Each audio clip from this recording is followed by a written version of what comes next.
Okay, so let's talk about Dragon's Devil Fruit. I've seen some theories out there saying that it's gonna be a mythical zone.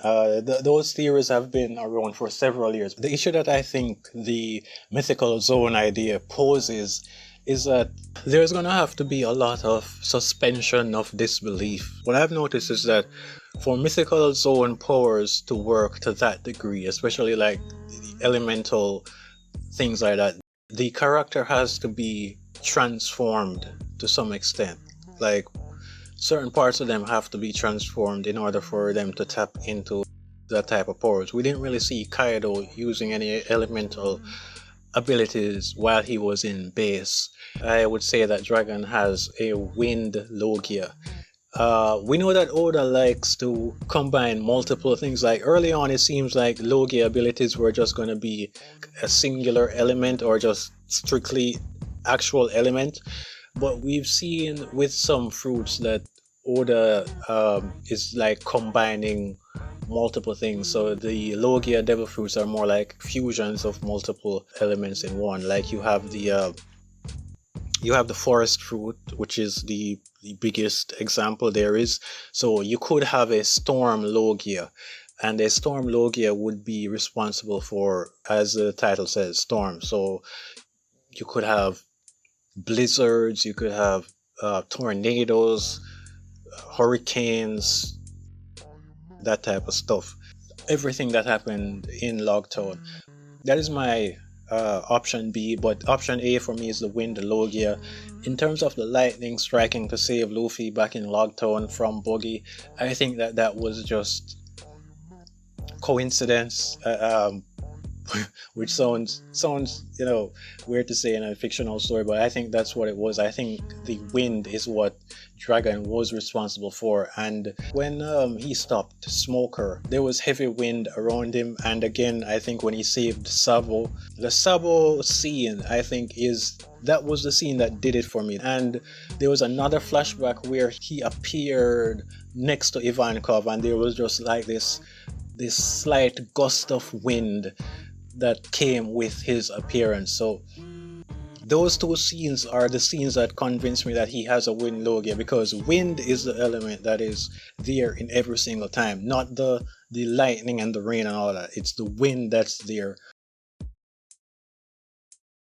I think that Imu is a male character. The biggest reason why I would say that is just we kind of sort of got the reveal already when Ivankov said that the Nerona family is like one of the original families that founded the world government. But based on how Ivankov said it, it seems the Nerona family was like an ancient family. For some reason, they stopped becoming one of the typical bloodlines of the Celestials that, lived on throughout the generations.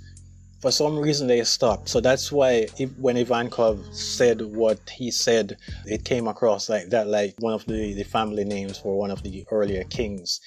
As for why I would say that Imu is not female, because it's just not Oda's style overall. Like, wouldn't this be like a weird time for Oda to give some shine to a female antagonist, to a female villain at this level? Like, an end of series villain is going to be female. Possibly the greatest threat in the entire series is going to be female all of a sudden.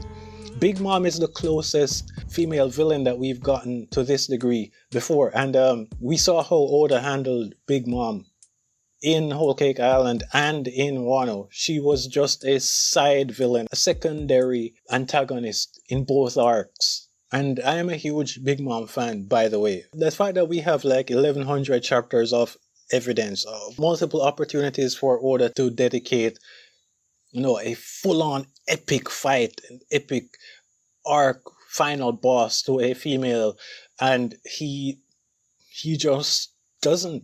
Like, remember with Boa Hancock when we got her as in like Amazon Lily, and it seemed like she was going to be another warlord villain. It seemed like she was going to be like the strongest warlord level threat that Luffy is going to go up against, and then it turns out that she just became a fangirl of Luffy. Remember that?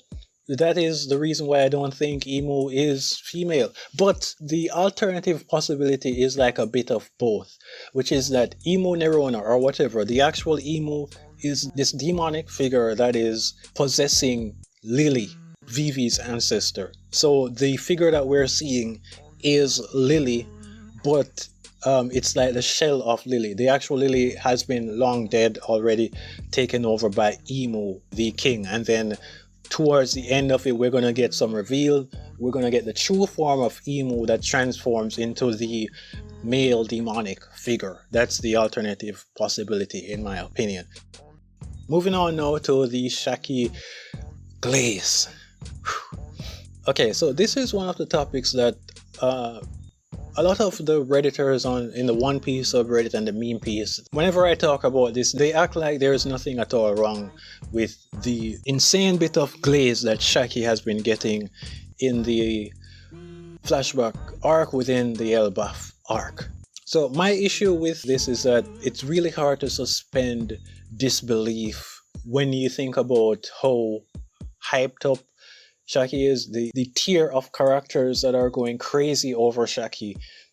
And I personally can't just forget about all the actual peak female character designs that Oda has given us over the years, none of which got anywhere close to the degree of glaze and slobbering that I've seen SHAKKY get in these flashbacks. Because I'm usually in situations where I have to spell things out for some people, like this should be really obvious, but I'm gonna talk about some of the characters. I'm also going to drop some examples on what it would be like if they had SHAKKY degree level of glaze.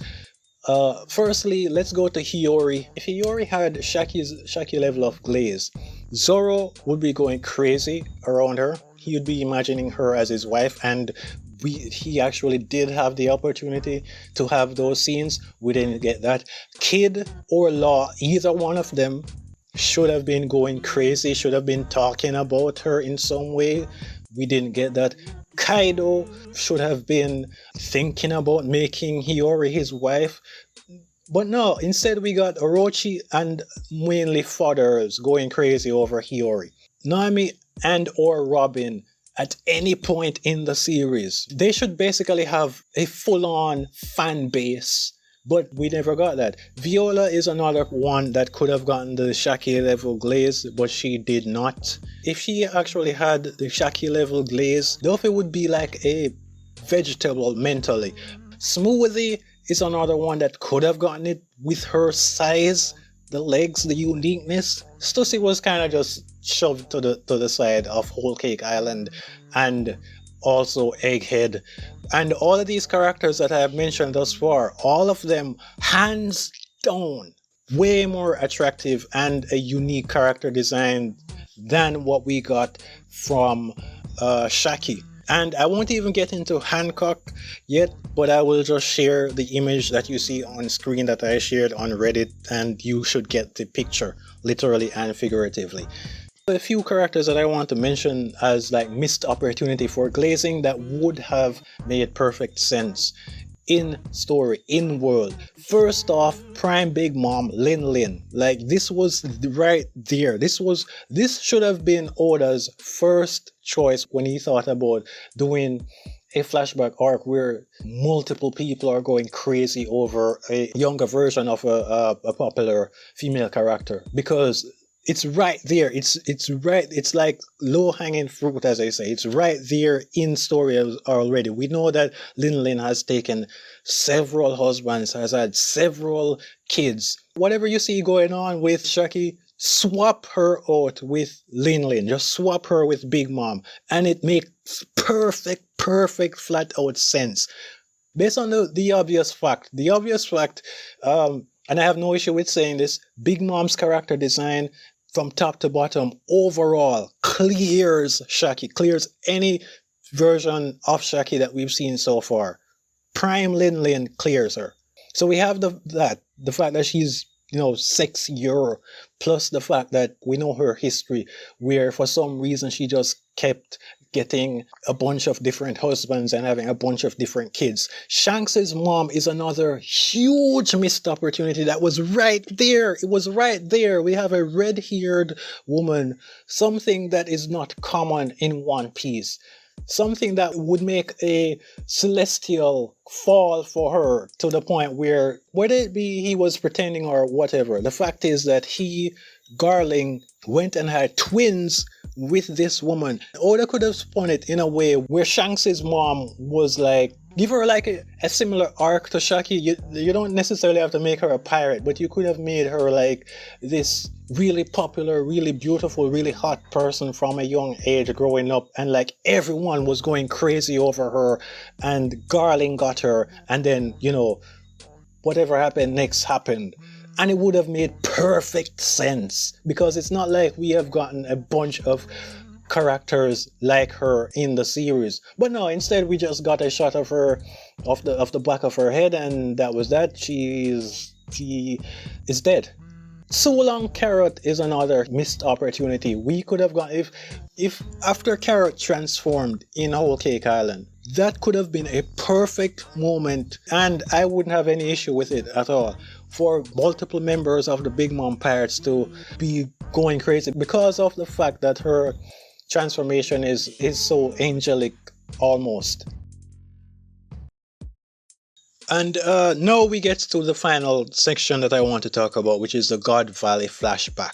I'm assuming some of you have seen the memes like flashback within a flashback within a flashback, like the Rick and Morty meme about simulation within a simulation.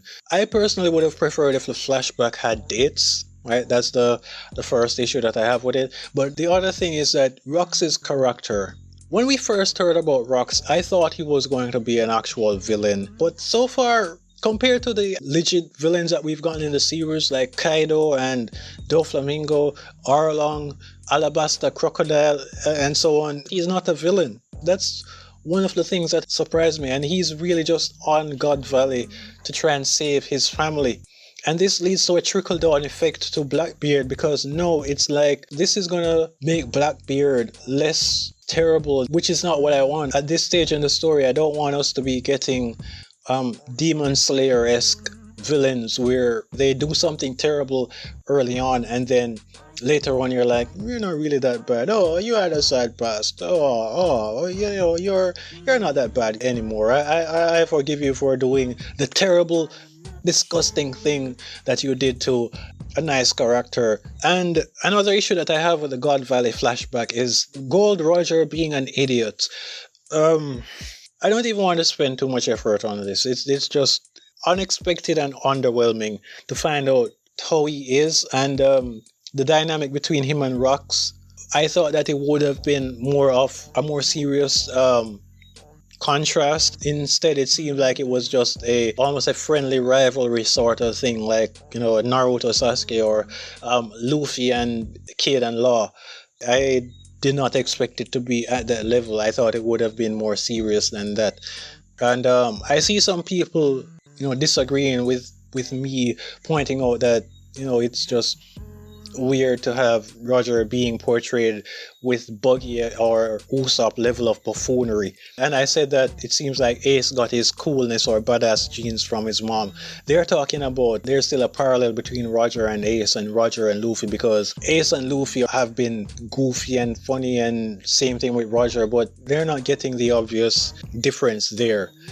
Ace falling asleep while he is eating is not the same thing as Roger being run over by his crew just at the start of an epic battle after giving a speech, nor is it the same thing as Roger getting punched silly by Garp, or going crazy, losing his mind, and also losing the fight to Shakky. Those are not the same things at all. Anyway, that's all I wanted to say here.